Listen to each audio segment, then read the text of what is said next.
O Salmo 61 é uma passagem bíblica que expressa o clamor do coração em busca de segurança e refúgio. O salmista começa exaltando sua voz em súplica a Deus, pedindo que ele ouça sua oração. Esta expressão de vulnerabilidade revela um momento crítico em que o indivíduo se sente distante ou em perigo, ansiando por uma proteção divina. Leva-me para a rocha que é mais alta do que eu, clama o salmista.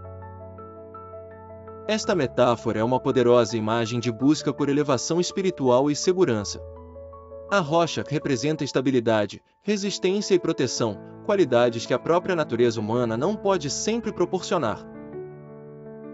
No contexto espiritual, buscar essa rocha é buscar a presença e a fortaleza de Deus em momentos de incerteza e aflição.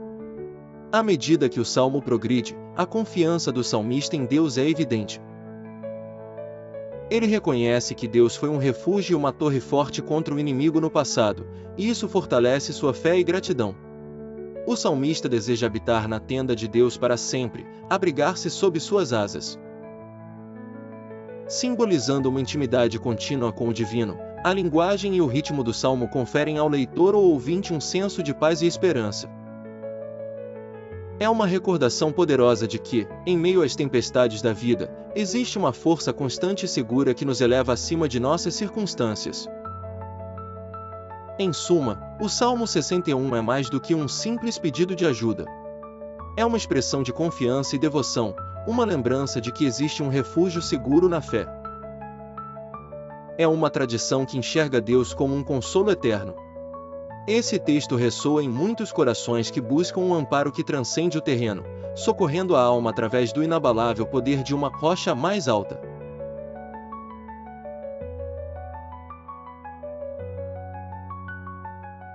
Em uma pequena vila à beira de um lago, vivia um homem chamado Elias. Era um pacato carpinteiro conhecido por sua habilidade em esculpir madeira e por sua profunda fé em Deus. Vivendo uma vida simples, Elias sempre acreditava que sua força e esperança vinham somente de sua fé. Elias passava os dias trabalhando em sua oficina, esculpindo peças magníficas que enchiam as casas dos aldeões com beleza e arte. Ele frequentemente meditava sobre o Salmo 62, encontrando nele consolo e inspiração. Para ele, o salmo era um lembrete constante de que sua alma deveria esperar somente em Deus, e que sua salvação vinha dele. As tardes eram passadas à beira do lago, onde Elias se sentava com um velho amigo, Miguel. Também devoto e de grande sabedoria, Miguel havia compartilhado muitos anos de amizade e discussão sobre a vida e a fé. Um dia, enquanto apreciavam o pôr do sol, Miguel perguntou a Elias o que realmente significava para ele encontrar paz somente em Deus. Elias respondeu com um sorriso tranquilo e afirmou: "Para mim, é como este lago. Assim como as águas são calmas e refletem a luz do céu, minha alma encontra paz e reflete a presença de Deus quando confio plenamente nele. Não importa as tempestades que venham, sei que ele é meu rochedo e meu refúgio." Miguel concordou, recordando como muitos buscavam em bens materiais e em reconhecimento que Elias encontrava em sua fé enraizada. Com o passar do tempo, dificuldades atingiram a vila. Chuvas fortes ameaçaram destruir colheitas e famílias enfrentaram tempos difíceis. Ainda assim, Elias manteve sua fé inabalável. Ele foi uma inspiração para muitos, oferecendo seu tempo e habilidades para ajudar aos necessitados, nunca duvidando do amparo divino. Sua confiança apenas se reforçava com os ensinamentos do Salmo 62. A vila gradualmente se recuperou. Elias continuou a ser uma figura de serenidade e esperança. Seu legado não estava apenas nas criações artísticas, mas também na maneira como vivia sua fé simples e pura. Sua história ficou conhecida entre os habitantes como um testemunho do poder de confiar somente em Deus, mostrando que, como diz o Salmo, Ele é nossa esperança, nossa rocha e nossa salvação.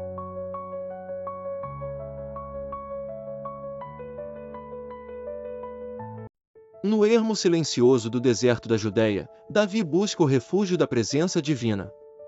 Exilado dos confortos do lar e da cidade, sente na alma o toque árido da desolação. A poeira levanta a cada passo entre as pedras esparsas, e o calor opressivo parece consumir-lhe as forças. Ainda assim, Davi ergue o olhar para os céus resplandecentes, com o coração repleto de um anseio que só no Altíssimo encontra resposta. Ó Deus, Tu és o meu Deus, desde a aurora, eu te procuro. A minha alma tem sede de Ti, meu corpo te deseja. Suas palavras, nascidas do âmago de seu ser, flutuam pelo ar do deserto, como uma prece sincera e urgente por sustento espiritual. O ambiente pode ser árido e implacável, mas Davi carrega a lembrança do santuário, onde testemunhou o poder e a glória do Senhor. É essa lembrança que o nutre e inspira. Porque tua graça é melhor do que a vida, os meus lábios te exaltarão, ele canta em sua solitude. Mesmo no isolamento, ele não está sozinho. A certeza de que a mão protetora de Deus o ampara se torna seu alicerce. Davi sabe que, quando o sol desaparecer no horizonte, e a noite cobrir a terra com sua escuridão, ainda poderá erguer suas mãos em oração, sentindo a presença divina próxima, como em um abraço de pai. O salmo emerge como um testemunho de fé e perseverança. A confiança de Davi não se abala por causa das circunstâncias. Ele encontra paz na certeza de que o amor de Deus é mais constante do que qualquer promessa terrena. No final, é essa convicção que o leva a proclamar: a minha alma se alegra no Senhor, pois a tua destra me sustenta. Assim, a história de Davi não apenas ressoa com aqueles que enfrentam dificuldades, mas também inspira uma busca por uma relação mais profunda e íntima com aquele que sempre está presente, sustentando e cuidando de todos aqueles que o buscam sinceramente.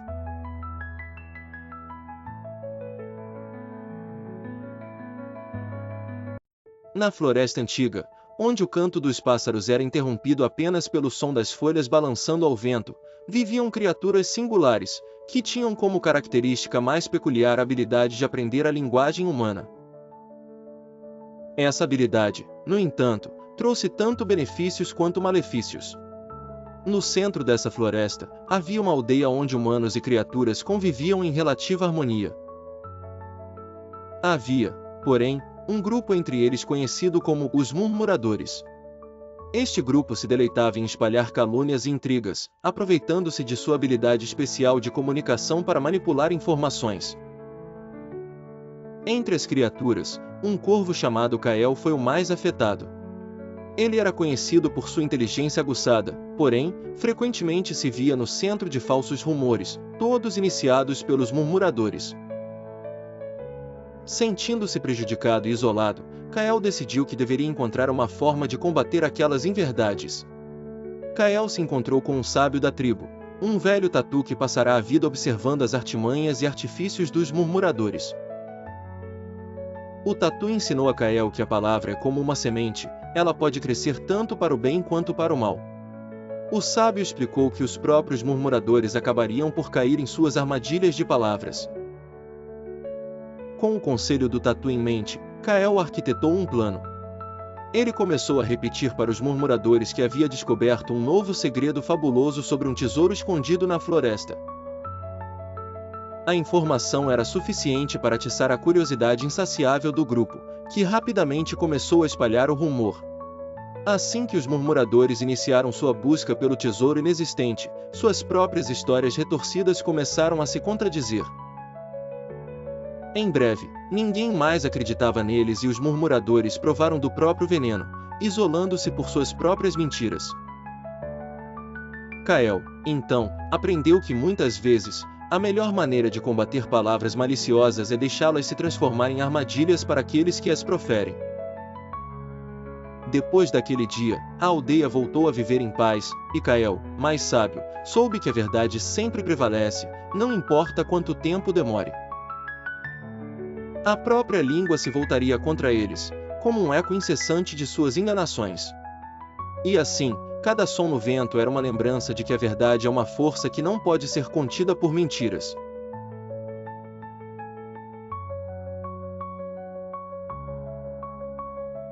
Em meio a uma pequena vila pitoresca no interior do Brasil, vivia um jovem chamado Miguel. Desde muito pequeno, Miguel havia crescido ouvindo histórias magníficas sobre a bondade e generosidade que São Miguel Arcanjo, o padroeiro que inspirara seu nome, derramava sobre a terra.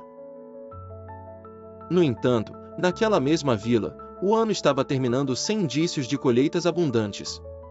A terra sofria com a seca e a falta de chuva trazia preocupação a todos os moradores.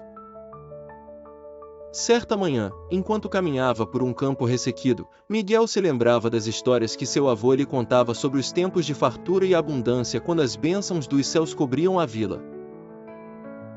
Inspirado por essas memórias, Miguel decidiu reunir a comunidade ao redor da capela no centro da vila para uma oração coletiva. A capela, com suas antigas paredes de pedra e vitrais coloridos, tornou-se o cenário perfeito para invocar a presença divina. Durante a oração, Miguel recitou uma antiga passagem do Salmo 65, coroas o ano com a tua bondade, e por onde passas emana a tua fartura. Seus olhos brilhavam com a esperança renovada e sua voz era carregada de uma fé inabalável.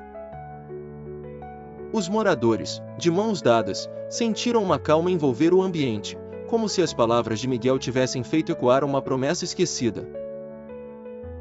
Na manhã seguinte, nuvens escuras se aglomeraram no céu e uma chuva abençoada caiu sobre a terra ressequida.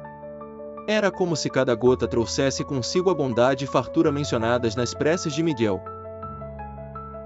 Nos dias que seguiram, a vila foi inundada por uma colheita inesperada e milagrosa.